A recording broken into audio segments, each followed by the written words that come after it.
Hello, friends. Welcome back to the Daniel-Mabry Project. This episode is with Quentin, the hero Henry. I've known about Quentin for 10-plus years. We were in high school at the same time. He was a senior when I was a freshman at West Monroe. And, Quentin's been fighting in mixed martial arts for all that time, 10-plus years. And he's had a bunch of amateur fights, a bunch of professional fights, fought in a bunch of different organizations. And, we talk a lot about that. We talked a lot about some of the nuances of some of his professional fights, and that was a lot of fun. Just kind of talking about, there's little things that are funny or entertaining in each fight, and we kind of got to break that down a little bit. Quentin's also a firefighter and a gym owner now, so we kind of talk about the origins of him fighting and becoming a firefighter and leaving gyms and starting gyms, and we just kind of talk about, kind of sum up the past 10 or so years in a couple minutes. We almost feel like we kind of sped through this, but we packed in a lot of information within it, and had a really good time along the way. So hope you guys enjoy it as much as we did. If you want to support me, the easiest way to do it is subscribe to this podcast and to share it with your friends or on social media. I would really appreciate that.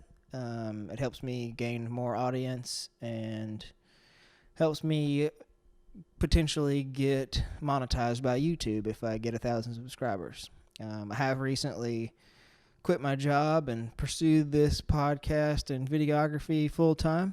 So if you have any videography opportunities, I'd love to talk to you about it. Feel free to reach out to me. Easiest way is on Instagram probably or Facebook. Instagram is at Dan.Mabry, and you can look me up on Facebook. Be sure to follow Quentin. I'll throw up some of his stuff right here. And, just enjoy the podcast. It was a really fun one, and I really hope that I can catch up with Quentin down the road at some point. So, enjoy.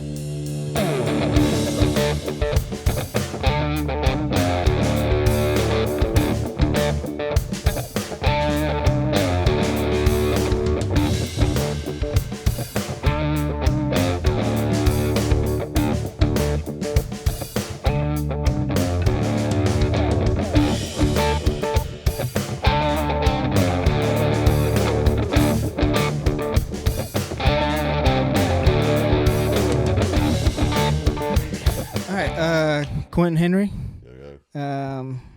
I've known about Quentin Henry for 10-plus years. I think we may have interacted at one point, but never. High school. No, yeah, for sure. I think you were like a freshman when I was a senior, maybe? Yeah, I graduated from West Monroe in 2011. Yeah, it was 2008. Okay. Yeah. So, we were running there. So, were you there in the what was it, MTV? Varsity Inc. era? Yeah, that was my senior year. Yeah, so you were a part of that to some degree? Well, kind of. I was like in a couple of the background shots type of deal. I think I said like one word on TV. Yeah, you weren't Zach Kirksey. Right. Yeah, we can't all be Zach Kirksey. But as long as I've heard your name, I feel like you've been fighting. Maybe not necessarily organized, but early on. That was more... I grew up knowing how to fight. I started doing martial arts when I was like 4. So, actually in this building. There you go. There we go. Yeah. It was actually in the same building 26 years ago. I started doing martial arts. I took my first Taekwondo class. Okay. And now I'm renting the building and I own it. So I'm, got gyms here. So kind of circle come around. But yeah, so like I grew up always kind of knowing how to fight. And I was never like a kid that got in fights. I didn't go start them, and most of the time, I got picked on a lot, but I didn't realize I was getting picked on because I don't know. I guess looking back, I don't know if I was just like, surely he's not making fun of me. Like, that's just kind of how I thought about it. Right. Because I knew how to fight and I respected it. Yeah. But I did get in fights. I never really lost any of them because I did know how to fight, and most kids don't. Yeah, for sure. But yeah, then growing up, that was kind of I guess the deal. You mentioned you knew how to fight. This is something that I learned last night on a previous podcast that you had done. That your dad was like he grew up a fighter, right? And like he taught you how to fight, I guess. Yeah, he grew up in on the south side of Monroe, and so he grew up fighting like every day of his life. He grew up poor and all that, so wasn't exactly in a good neighborhood, but he learned how to fight out of necessity type of deal. Okay. And just, I mean, that's just what he did. He fist fought and that, growing up. And then he was in the Navy and did some boxing, and then he got into martial arts when he got out of that. So, he's always made sure we knew what we were doing. Ever since we were little. Growing up like his little test dummies. Fair enough. So, I guess when did organized fighting come into play? I grew up doing Taekwondo tournaments and stuff like that. But then, let's see, we started a Jeet-Kune-Do school, or my dad did, which is Bruce Lee's martial arts, which is basically MMA without rules. It's just fighting to win type of deal. And that's how we were training for probably about 2 years. He had a school, and then MMA started to kind of get popular, and we were like, why not? Let's do this. It's pretty much what we do, just without eye gouging and groin shots and fighting and stuff. So, soccer kicks. So so we did that. We got into it and kind of just went from there. And then it was just kind of, we started training fighters, and I started fighting. It was just something to do. I had gotten out of college, I'd gotten to college, done playing football. I could have went and walked on somewhere just to go be a practice dummy, and probably get smashed. I was never like I was big enough to be like a linebacker, but I was fast enough to be like a defensive tackle. But I was nowhere near as big as a defensive tackle. So football probably wasn't going to pan out for me. Yeah, I guess looking back on that, you did kind of fall in the middle there, and obviously you had the mindset of a killer whenever you needed to, but your size still has a lot to do with that. Coach Bill called us tweeners. You're in between. You're just a tweener. That's all it is. Like, all right, well. But yeah, so, we fell back on just doing martial arts and stuff all the time, working out. And we had a pretty good team. Our team started winning, and we had, when we showed up to cards, all of our guys were, cleaning house. But everybody knew we put really good guys in there. Yeah. And, but yeah, it was kind of back in the pure days of it, where you show up and don't know who you're going to fight. And things like that. Was that Evolution Fighting Systems, or was that? Yeah, that was Evolution. Okay. That was the gym Dad had started. Okay. But it, yeah, man, the days of like faked blood work and, all that kind of stuff. But yeah, it was fun back then. And then it kind of turned into a job to where, okay, well, I'm putting so much time into this, and now I'm having a family. I need to start making some money doing it. And then I went pro, and then now I'm still making money fighting. Yeah. So it looked like you had like 12 plus amateur fights. Yeah, I was 12-2 as an amateur. Okay. And not all of them were documented back then. Fair enough. Whenever I think about that and like the early stages of it, I think about like, fighting in bars and like random parking lots and stuff. Did you have any of that? Not a whole lot. And I think it's just kind of the way I carry myself. Most people just are like, no, I'm good. Because like I got a buddy that fights every time he goes out, and he's only like 140 pounds, but he's really good at fighting. And he really likes to fight. And every time he goes out, somebody tries to fight him. But I guess because I'm bigger, I don't know. I tried and start fight, or I used to, I would like bump into people and be that guy looking for something to do when I was, had a chip on my shoulder or whatever. And I'm like, and nobody would fight me. So show up to rendezvous with an attitude. Right. Yeah. Yeah. It's like, well, bump into, and things that I would fight people over. They just wouldn't do it. I'm like, all right, I'm just going on. Yeah. We're not doing anything like. So like you mentioned that like your size and your reputation to some degree probably maybe push some other fighters away from signing up to fight you. Yeah, I mean, I've had a lot of that. We're talking about with people like backing out on me and stuff. Well, so I mean, I was watching YouTube last night, and there's 2 fights that I've seen that stood out to me that was like, why the hell did this guy sign up to fight Quentin Henry? Right. One was the Battle of the Badges last year, or 2018. Yeah. Like, you got a foot on the dude. Talking about Bobby Jackson? Yeah. That dude's actually probably had more fights than I have. Really? Yeah. Well, and see, that's what I figured. I was like, he clearly has a lot of confidence going into this thing. And then the other one was the bare knuckle fight. Like, that dude walks in the cage, and I'm like, there is absolutely no way that Quentin loses this fight. Right. And then I started thinking, I was like, well, it is a bare knuckle boxing match. Everybody's got a puncher's chance kind of deal. Yeah. And, but that dude had like clearly just lost a bunch of weight. The dude's name was Bubba. Was it? If your name's Bubba, you're probably pretty tough. That's true. It's just the way it goes. Yeah. He's actually, me and him were supposed to fight right when I went pro. And if you go back and look at his record, my record, he was fighting the same time I was when we were both coming up, but I think I was a little bit younger than him.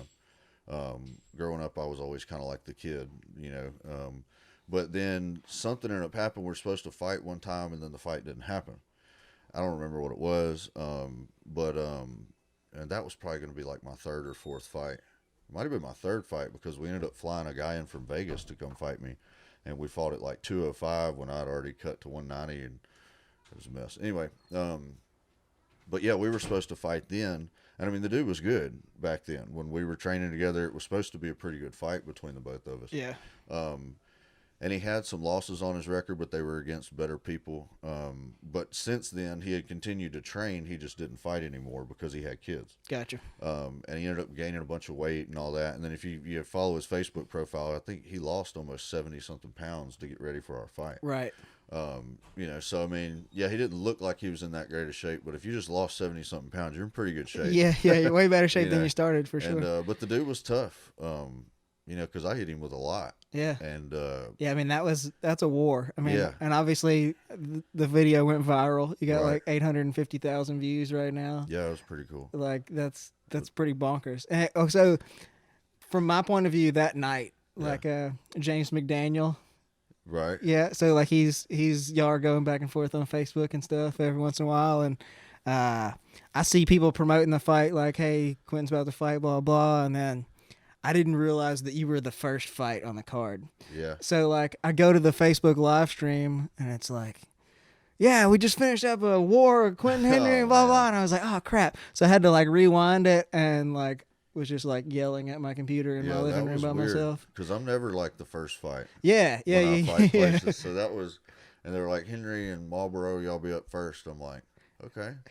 But it's kind of cool because you go ahead and get it out of the way, and you're not sitting back there all night, anxious and waiting. Definitely. So, yeah, I liked it because right before they go out there, man, they get you all crunk and excited and give you like some, speech, and I'm like, all right. So I mean, I was still pumping from that. Yeah. By the time I walked out there to go fight, so I don't really care where I fight. I get paid either way. I heard that. Which I don't know. Main event probably gets paid a little more. But if they'll pay me the same, I'd much rather just fight first. Yeah, no doubt. So, from what I can tell, you fought for a bunch of different organizations. Oh yeah. Can you give me like?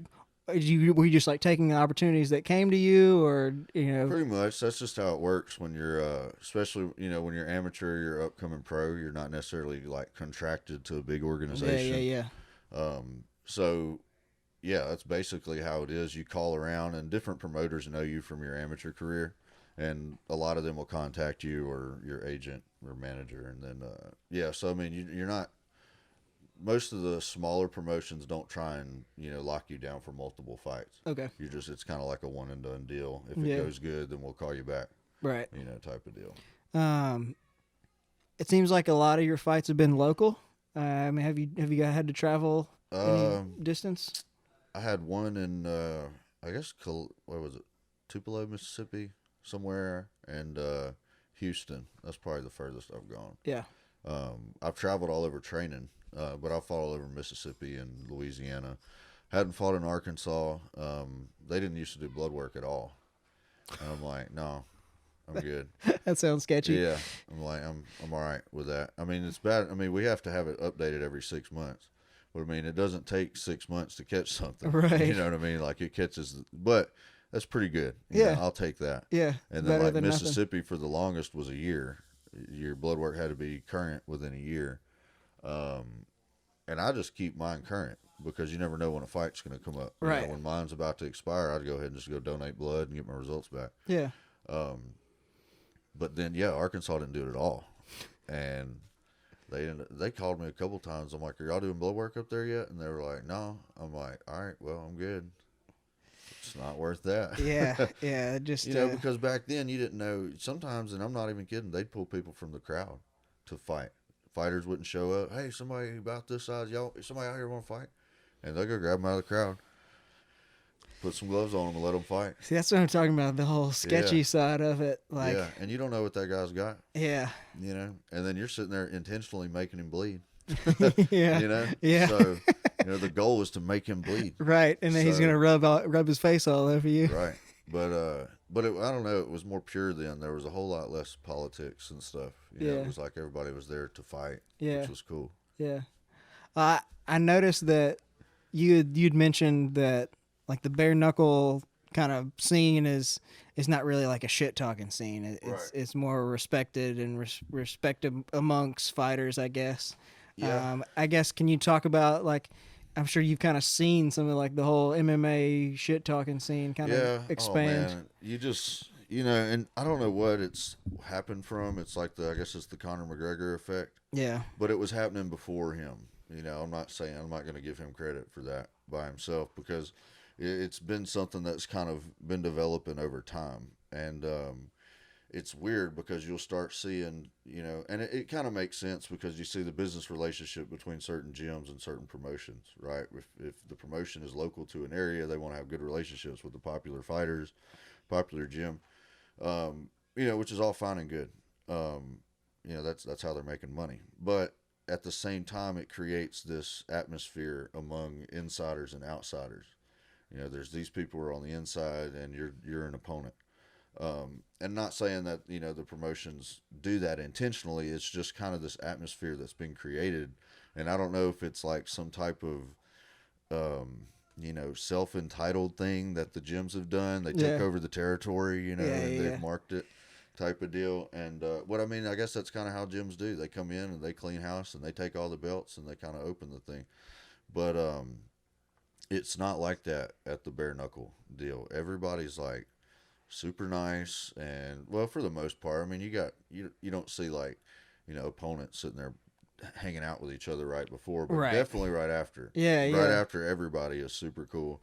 But people aren't running around like beefing with each other. But at the same time, you know, I'm kind of dealing with it on a local scene for the most part around here. Yeah.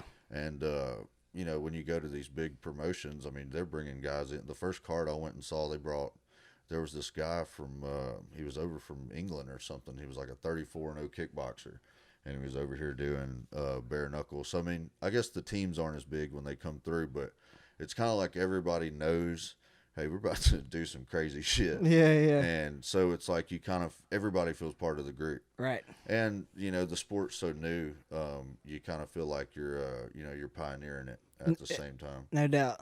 I guess, what was the draw to go to bare knuckle? Or Brandon did one first. Brandon Martin. Okay. He trains with me here at the gym.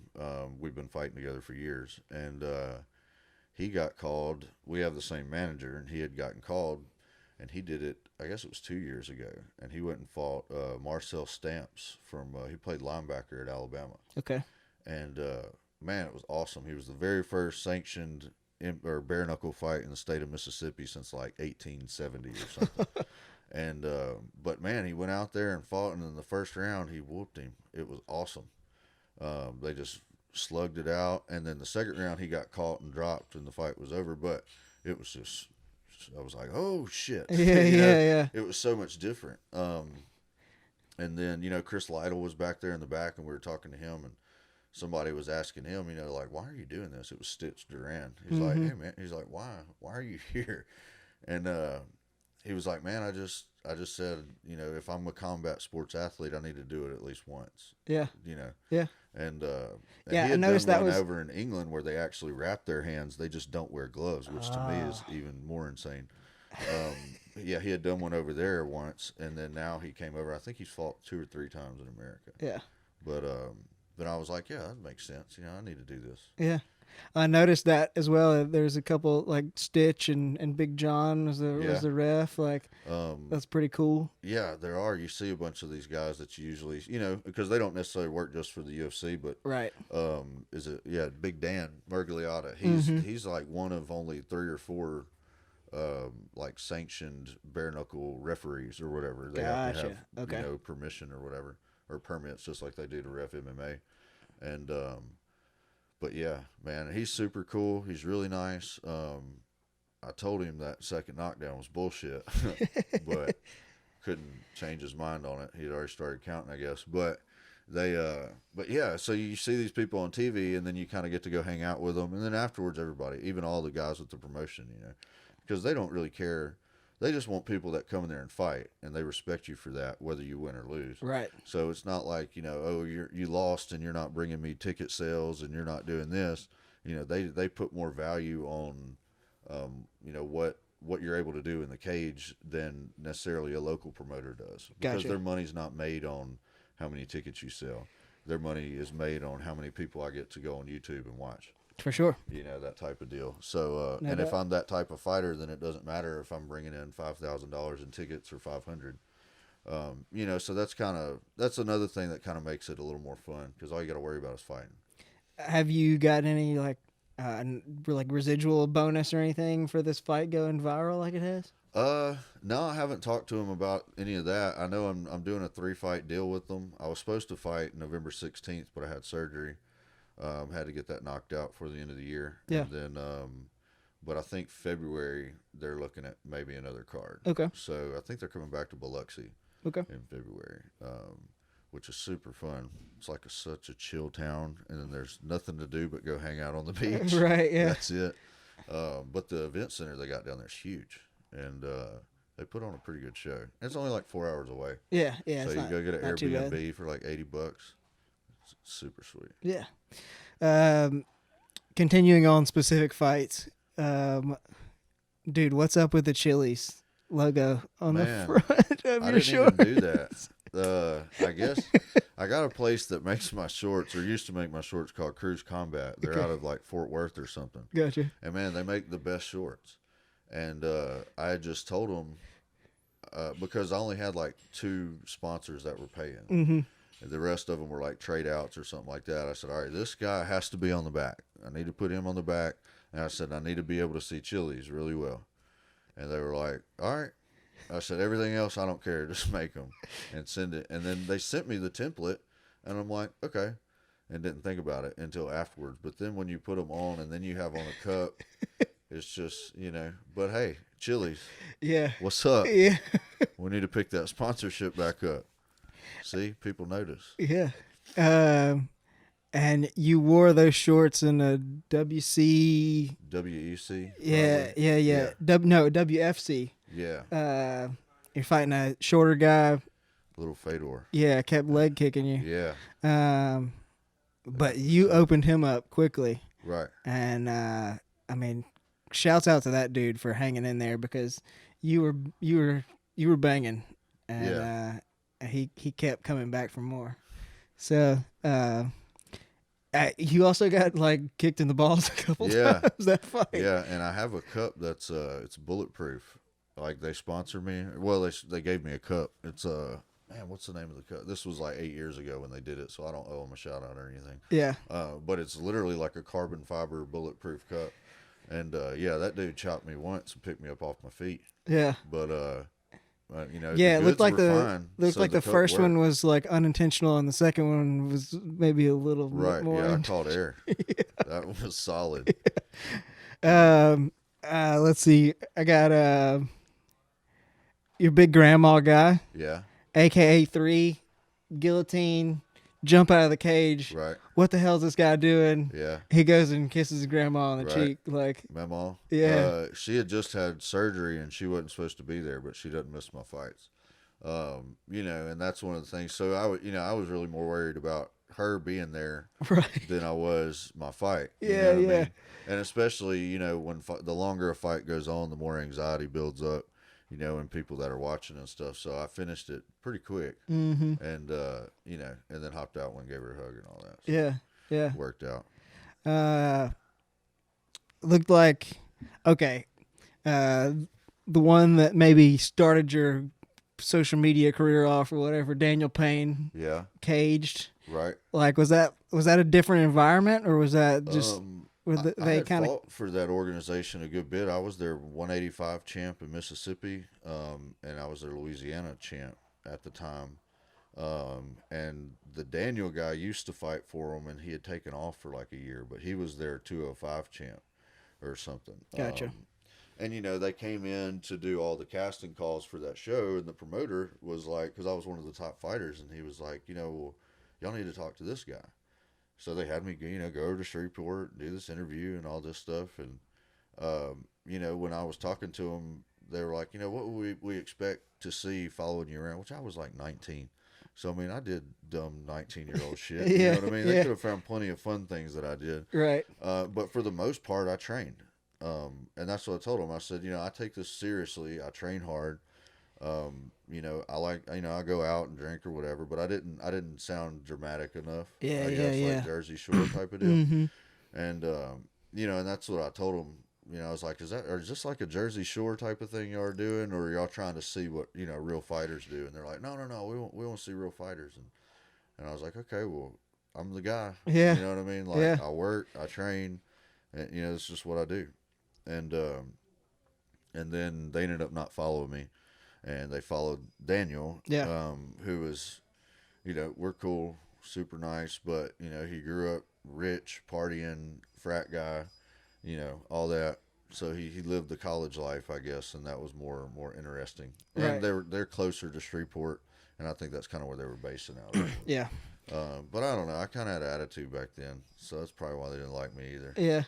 But I mean, you almost murdered that man on national television. Yeah. I mean, you put him out cold for what seemed like a long time. I was kind of pissed because he was undefeated or whatever, but I didn't feel like he'd ever fought anybody. Yeah. And they were like, you know, well, we're going to have him fight. And the matchmaker, Todd Ramsey, was a good friend of mine. And he was like, well, we need to have him fight Quentin. We'll let him drop down in weight class and he can fight Quentin for the belt. And, you know, they were like thinking that he could beat me or whatever. But Todd was like, no, Quentin's going to kill him. Yeah. You know, but we went through that. So all this stuff was built up. And I could tell that they were trying to make it out like I was the underdog. And it was pissing me off. I was getting really mad about it. And so, you know, we went back there and I was getting ready and the fight just kind of took off from there. Of course, I love my wife. But yeah, and I got in there, started moving around. He wasn't as fast as I was. And then he just got sloppy and got murked. Yeah. I hit him once and he was out on the hook. And then when he hit the ground, I jumped on top of him and clipped him again and like bounced his head off the mat. And I felt bad afterwards, but it made for a good clip. Yeah, for sure. Well, and you know, you bring that up. I heard you mentioned in that you were talking to that bare knuckle guy about another fight that you were in where you had knocked somebody down, but you had already had respect for that dude, and you kind of allowed him to get back up or something. Did you nick somebody? Nick Jackson. I think I've done that with him more than once. But I guess again, that maybe you were pissed off before you fought Daniel, and you had a different attitude about the whole deal. It was on TV. Yeah, you know, so there was a lot of pressure with it. But you know, and I've in the past, I always seem to fail when nobody's paying attention, like the ones that I should win. Yeah. And then the ones where where I'm an underdog, it kind of I don't know. I guess it makes it more fun. Yeah. When the pressure's on, I guess I step up a little more, but. We and that's kind of why the bare knuckle thing's so much fun, because it's for real. You know, it's not necessarily if I win or lose; it's whether or not I get 20 stitches or not. Right. So it's not a matter of taking it to the ground. It's like you're going in there to brawl. Yeah, and it's scary again. Yeah. You know. Yeah. And MMA wasn't scary anymore, and for the most part, it was boring, because there's so much. You see so much people going in there just trying not to lose. Mm-hmm. And I hate that. Yeah. I hate it. That's not a fight to me. Just trying to ride it out. Yeah, if you're just going to try and go in there for 15 minutes and hold on to me, or run for 15 minutes, and you're not going to throw any bombs and try and knock anybody out, you know, you're not going to hit, you know, try and really attack that double leg or get somebody down and hit them with some elbows or something. Like when we get done, someone should look like they won. Yeah. And somebody should look and if you're not fighting like that, I don't want to be a part of it. Yeah. And it's just, you know, not saying like jiu-jitsu is not cool, because you see people get choked unconscious all the time. Yeah. I love jiu-jitsu. Yeah. Jiu-jitsu fights can be super exciting. No doubt. But you just see a lot of that, you know, just trying not to lose. And then there's so much pressure in MMA considered with the pay that you get versus how drastic a difference one loss makes in your career. Yeah. You know what I mean? You got to put like 4 or 5 wins together to even start getting some type of momentum. For sure. And then you have that one loss, you just started over. Yeah. You know, like people are like, yeah, well, you just took 2 steps back. No, you just took 5 fights back that took about a year or 2 of your life. Yeah. You know, because now he's coming off of a loss. And that's what the promoters use against you when they're doing it. Well, you just lost, so we're going to pay you less.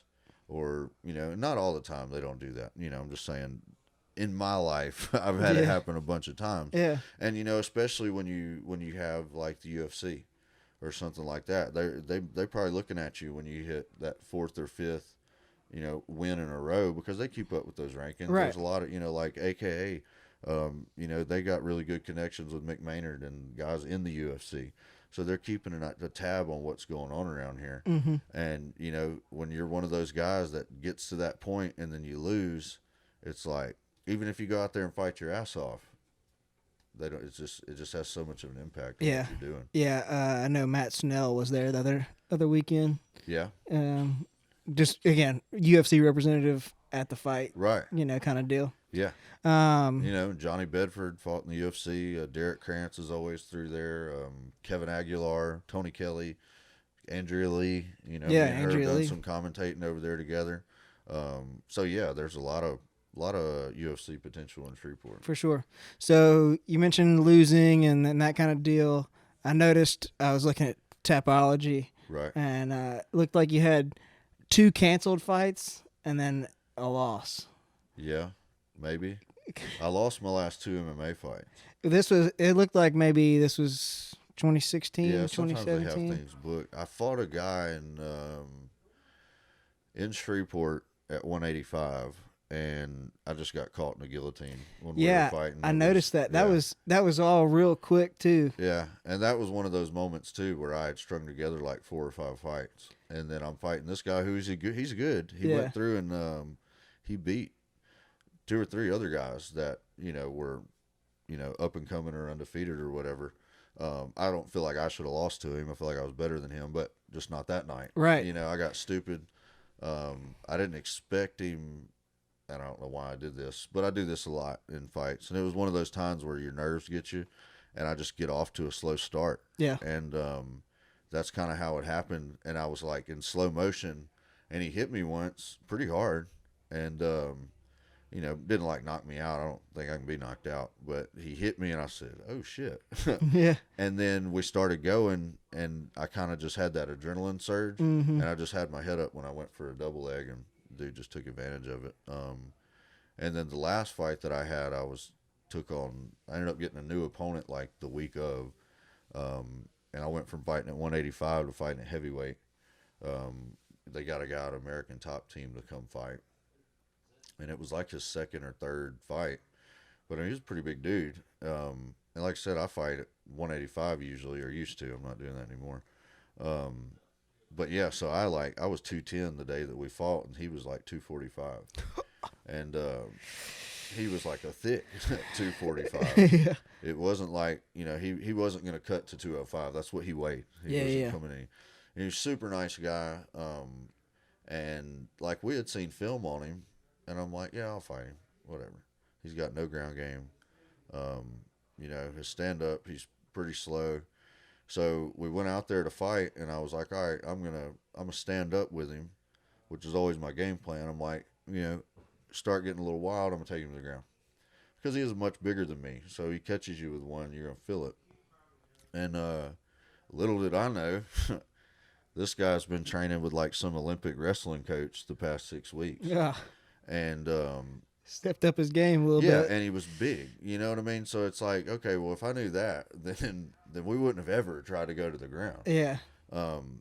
because I was winning on the stand up. I felt like, I was hitting him with shots, jabs, overhand. And then he started throwing all kind of like spinning kicks, and I didn't know where that come from. And I was like, oh shit, all right. And I was like, all right, let's go to the ground. And I hit him and went to sweep him, and I had the sweep, but we hit the cage. And I was like, damn it. So then I had to swap to a single leg, ran out, and he defended that, which he didn't defend in any of his film at all. And I'm like, all right, switch to a double. And then when I went to hit the double, he sprawled out on me. Man, everything he was supposed to do, he did. Yeah. And I couldn't overpower him. So, that kind of played into a factor. I hit, and I just needed to hit one more step. When I hit on the double leg and he sprawled, I needed to sit out and go around. But instead, I tried to, because I had the double leg, like, locked in. So I'm like, I got it. So I just committed 100% to it, and he just bowed up and kind of broke me down. Just stayed heavier than you. But I mean, if I would have had like, say, 8 weeks to get ready to fight at heavyweight, well, then I could have been 240. Yeah. When we got in there to go. But I'd been starving myself, cutting down, and I think I was 195 the week before when they were like, oh yeah, you fight at heavyweight, and I was like, okay. So I started. I mean, I got back up to 210, but it wasn't real weight. Why did you take that fight? You just wanted to fight? It was here in town, and it was just, I was already on the card. So a bunch of people were coming to watch me. Yeah. And that was, we had a guy that I was supposed to fight for like 6 weeks, and he just stopped answering the phone. And I'm like, man, and you laugh, but that happens all the time. Golly. That happens to me multiple times. That's terrible. Yeah. So you mentioned jiu-jitsu and whatnot. I did see one video of you on YouTube getting leg locked in Jackson. Yeah. Well, old Jay. Yeah. Yeah. I haven't done a whole lot of the jiu-jitsu tournaments. I like them. I like to coach them. Yeah. But it's so much different than fighting because it's not a fight. Right. And there's different rules. And I'm kind of behind the curve as far as it goes with competition because, I've been doing this for 12 years, and we go out there on the mats, and you want to put gloves on, and we'll fight like we're doing a real fight. I'll go with anybody. Yeah. But then you go in there, and these guys have been training, and that Jay guy, he won the whole thing. He ended up beating another guy who's a black belt. You probably saw a video of him choking me too. But he was like a ranked, black belt in like IBJJF and stuff, going around competing in worlds, and then that Jay guy beat him. But yeah, and I just haven't had the time to just commit to only doing jiu-jitsu tournaments, and they just that's something I'm kind of saving for later. Yeah, because it just doesn't scare me yet. Yeah, you know what I mean? Fair. It's like I can get excited for a fight, but when I go in there and I go to do a jiu-jitsu competition, like to me, it's like, all right, we're just grappling. Yeah. And I can't just get into it. Yeah. And those guys are into it. You know what I mean? Like they're fighting for life or death, and it's just not that serious to me yet. But I mean, I've got some guys. I get more into it coaching because I've got a lot of students, and we'll go. I'll be there coaching like 8 people running all over the place, but man, they'll be in it. And I'm like, get him. I love coaching them, and I've got some pretty solid guys. And I love doing that, and then coaching the kids and stuff. Man, for sure. It's so much fun. And I wish I would have started out doing jiu-jitsu competitions instead of just right off the bat, I'm in there fighting grown men. Right. When I'm 18 years old and stuff. Yeah. That would have been a much better progression for me. And that's what I do with my students now. So, I'm like, all right, well, you can go in here and compete. And they don't realize that, like, it's not just a grappling match. Mm-hmm. When you go in there and do these matches, these guys are serious, and there's so much adrenaline going. It's the next day you feel like you got in a car wreck. Yeah. And especially at the lower levels, because the guys are just depending so much on their strength. And man, it's rough, but we do a lot of hard training for it, getting ready for them. And that's something I like them to get into, because at the end of the day, it is just a grappling match, and they're not going to get hurt. Yeah. But they still kind of get that wartime experience. Yeah, that you can't recreate. Fight or flight situation. So I've taken one jiu-jitsu class over in Shreveport with Wayne. Wayne Knudsen. Yeah. Yeah. And that was what I got out of it. Was like, I hadn't been like physically pushed that way in a very long time. And, you know, you get some kid that's 10 years younger than you, 100 pounds heavier than you, just sitting on top of you. It's like, that's a really humbling experience. It happens. I shared a video on Facebook, and I keep sharing it because there's like this girl who's like 12 or 13 or something, and she's just wrecking this dude. Dude, she was so quick. And I've got little girls in here who will do that to boys, and it's so funny. And, you know, and it's one of the best things for girls to do. And I have an 8-year-old, and I make her train. I say make. Sometimes she's raw about training. Sometimes she's like, I don't want to. Yeah. But girls they advance so much faster than boys because they listen so much better. And they can't depend on being strong. It's not their natural reaction. Like boys are like, oh, I'll just pull it out. Yeah. But girls are like, let me think it through. And you'll see that. I've got a girl that trains here, and she's about 120 pounds. She's one of my blue belts. And bro, she just wrecks all the dudes. When I got new guys that come in here who think they're tough, I'm like, hey, why don't you go with him real quick? And she's like, got you. Next thing you know, she's on their back like a spider monkey, choking them. They're like, ah. But yeah. So I mean, that's one of the things with jiu-jitsu, and most people do learn that. And the biggest thing people learn when they start doing it is that they're not as tough as they thought they were, or they're not as capable as they thought they were. Right. You know, I work at the fire department, and I was kind of helping out with the PT of the rookies. So I was like, tell them come to my gym and we'll do some defensive tactics. And I brought them in and I showed them a little bit of stuff, but I was just said, all right. And I said, today you're going to learn how much you don't know. Like that's the goal for today. Yeah. And I was here, and I brought my buddy Trey Rutledge. He trains with me. For sure. And Trey's only, you know, like 160, 170. And that's what I was telling him. I was like, I got him here. I was like, he's a blue belt. I'm like, but just so you can't say it's because I'm bigger than you. Right. Type of deal. And, bro, we just wrecked them for like an hour. Yeah. Just, all right, line up, come on.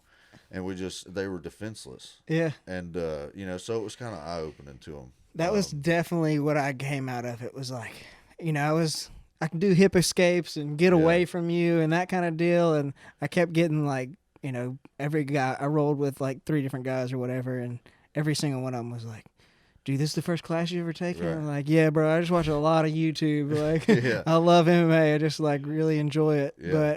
But, I just got this overwhelming sense of like, I have no idea what the hell to do right now. Like, I know that there is some way that I can spin around or get this dude in some awkward position, but I just do not know. What's crazy is those guys telling you that were probably only training for like 6 months. Yeah. It just takes a little bit of knowledge to know so much more than just the average person. Yeah, for sure. And there's so many people that think they can fight. Yeah. That have no idea. Yeah. You know, I got a guy, which I don't think this guy's necessarily one of them, but he's a YouTuber. What's his name on YouTube? He sent me a thing. Anyway, he called me. He does gaming. Okay. Oh, Steady Gaming is his YouTube channel. Anyway, he does gaming and, you know, videos or whatnot. And he wants to come. He called me and wants to come grapple me. For, you know, he's like, yeah, I wanted to, you know, because he said, I feel like I'm pretty good at wrestling and, you know, this and that. And he's like, but I wanted to, you know, come like grapple you at your gym put it on my YouTube channel. Yeah, for content. And he's like, but he really wants to challenge me type of deal. And I'm like, okay, yeah, we'll do that. And he was like, yeah, I've never really trained before. I'm like, oh, all right. He said, I'm not real big. You know, I'm like 125, 130 pounds. I said, dude, you know, I'm like 6'2", 225, and I'm like 8% body fat. And he's like, oh, man, that makes it so much better. I'm like, am I supposed to let you win? And he's like, no, I want you to go 100%. I'm like, okay. So that'll be fun. Yeah. You know? Yeah. And so I'm excited about that. He was like, I didn't expect this conversation to go this well. I'm like, dude, I love fighting. Like, I've got no problem. Yeah. This is what I do. So when did you start your own gym? When did that thought process start? We had, Dad had Evolution Fighting System, and we did that forever. And then our team had kind of disbanded, you know, for different reasons. And then I decided I was going to start my own school. I started Gracie Baja Academy because I was still training. I just wasn't training. We didn't have like a gym. I had a couple people that we got together and trained for fights. Gotcha. And then, so what, you were just like going to local gyms and working out? We were, at one time, we just had mats down in my dad's living room. Yeah. And we were in there training. It was only like 3 or 4 of us. But, I mean, that's how we started training in the first place. Right. But, I wanted to open a place. I wanted to do something where, because I've got to have a side job at the fire department. Right. So it was like, I want to make fighting my side job, or at least training. Mm-hmm. So I worked, saved money up, and then I opened up a gym in Calhoun in 2017. And then I just opened this location in West Monroe, November, beginning of this month. That was our grand opening. But yeah. So you're doing jiu-jitsu here as well as training? Yeah, we do personal training, corrective exercise stuff on this side that I do with clients. And I've got a women's class that's about to get started up, like a women's kickboxing cardio class that Miss Angie, I got a lady from the boxing gym will be teaching. And then I run all the jiu-jitsu programs next door too. And then at this location, we actually have a women's only class. So on Tuesdays and Thursdays, we have, it's just girls in here grappling, doing jiu-jitsu. And we kind of change up the curriculum to things that are more applicable to them with, the self-defense aspect in mind. And, it's like we were saying earlier, it's such a good martial art for women or girls in general to know, based because the principle of it is I need leverage and technique and not strength. But there's so many girls who are turned away from the sport because guys stink. You know what I mean? Some people just stink. Yeah. And I've become immune to it just from years of, blocking it out, I guess. Right. But women don't. Yeah. And they don't want to grapple with smelly dudes. So it works out. I got about 6 of them in there right now, and they're really enjoying it, and it's taken off. I was about to say, I could definitely see how, especially in the beginning, it's definitely more appealing to come to a women's class. And then there's a lot of times women don't want to grapple with the guy just because the being in guard position, right? Yeah. Or things like that.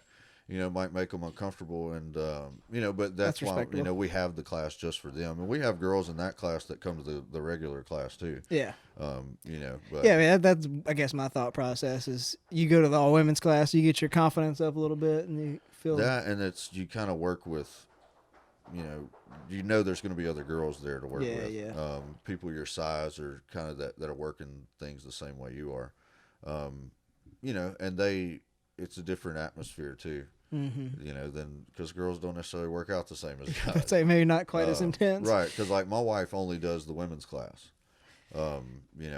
She's up here on Tuesdays, then she's got Tuesdays and Thursdays, but then they come up here and, those are her friends to just spend some time with. And, yeah. They kind of have their own little deal. Yeah.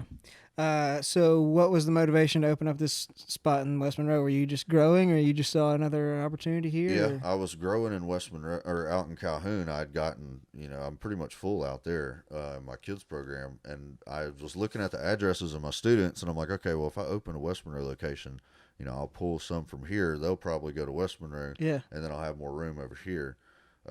But then I did it, and only like 4 came from Calhoun to West Monroe. I'm like, man.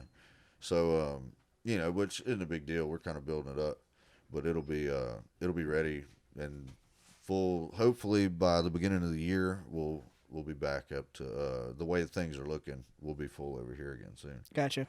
So you mentioned you're a firefighter. How long you been a firefighter? 9 years. We're going on 9 years. What was the motivation behind doing that? At the time, I was laying brick and fighting, and I needed a real job, or I guess a career. Yeah. With insurance and benefits. I had always wanted to be a paramedic, and I thought getting on with the fire department would make it easier for me to become a paramedic. Right. And then, which was false. It was false. But I did end up getting my EMT. And ran a lot of medical calls and done a whole lot of stuff like that and fought fire, which I love the job. It's fun. It's just like, when you go in there to fight, you get that adrenaline because you're scared. For sure. So, so fighting fires and all that, super cool. Get to, tempt death a little bit. Yeah. So I know a couple months ago you had to cancel a fight because of a fire. Is that right? The Bowley fire? Yeah, we had the Bowley fire, and I got caught up in some smoke out there, which was every one of us. We had to go do, VO max test and chest x-rays and all this stuff. But yeah, I'd went from doing like 20 rounds of boxing from, to like I was getting out of breath going upstairs and stuff. So it was just, and it was only like 2 weeks out from the fight. But, shit happens. Yeah. But is that the first time that's happened? Like the firefighting got in the way? That's the first time I backed out of one. I had a fight in Mississippi, and the day I had to weigh in on a Friday, and I was working that Thursday, and then at like 3 a.m. we had a house fire at 1 a.m. and I got off at like 7 and had to drive to Mississippi to weigh in that night, and which, I mean, it was the same, took my air pack off too soon. Even when there's not smoke, you're not, sometimes you just breathe in stuff, you're tired. Yeah. And but yeah, I didn't end up backing out of that one, but I finished it pretty quick, so it wasn't a big issue. Cool. So I know you got plenty of students here, and you got anybody you looking to send into the fight world? Any big names you got? Man, I got a couple guys that are wanting to fight, that have fought, and I don't know. We're looking at it. I know Josh Lee has a fight in February, which most people know him. He's been fighting as long as I have, probably longer. I wasn't old enough to fight when he started fighting. But then he's going to have a fight in February, and then I might have another guy on there. Jordy Ross is wanting to fight. So it just depends on his military stuff, whether he does or not. So fair enough. I'm not necessarily trying to make, the next John Jones or anything, but if I got a guy that's interested, and we're working to train him. Yeah. Cool. Well, what else does the future hold for you? I guess you're looking for another fight February? Yeah, I think we're looking February, beginning of the year, for another bare knuckle match. And with that, I'm just looking to go fight, man. I'd love to go get a belt. So, and in the sport, I think potentially with two more wins, I could be looking at being able to challenge for a belt. So something like that would be cool. But you never know. That might not happen. Yeah. But either way, I'll still have my gym. I've got this one in West Monroe, one in Calhoun. I'm actually about to open up, one of those Herbalife shake and tea places. Okay. Next door to my gym in Calhoun. All right. We'll have a drive-through. It'll be Hero Fit Nutrition. So that's the next business endeavor we're taking on. Yeah. And yeah, man, just staying busy. Well, I gotta say, I've always respected you, and really like your energy in the cage. Like, you win, you're screaming and hollering. Like, I love that shit. Like, that's what fighting is. I mean, right. That's raw emotion, and that's. It is. But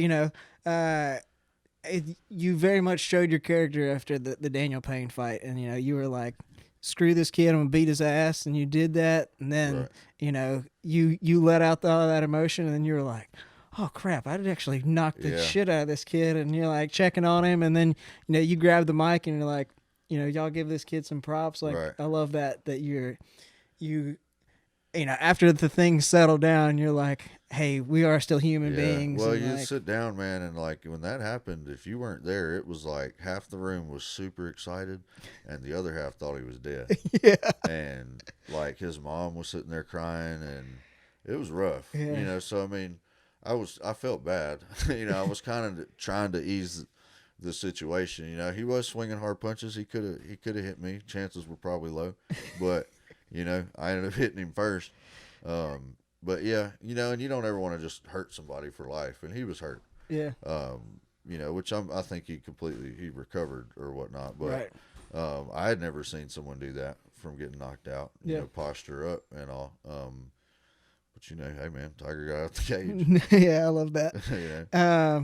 Well, yeah, I think you've been an excellent representation of West Monroe and the fighting community around here, and obviously you are a hero to a lot of people. Thank you. Keep it up. Look forward to what's coming next. Thanks, bud. Thanks for having me. Yeah, man. I guess if you want to shout out your social medias or whatever.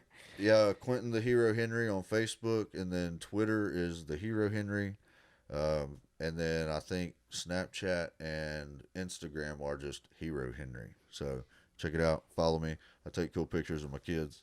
That's about it. All right, cool. Well, I hope we can catch up with you down the road. Awesome, man. Appreciate it.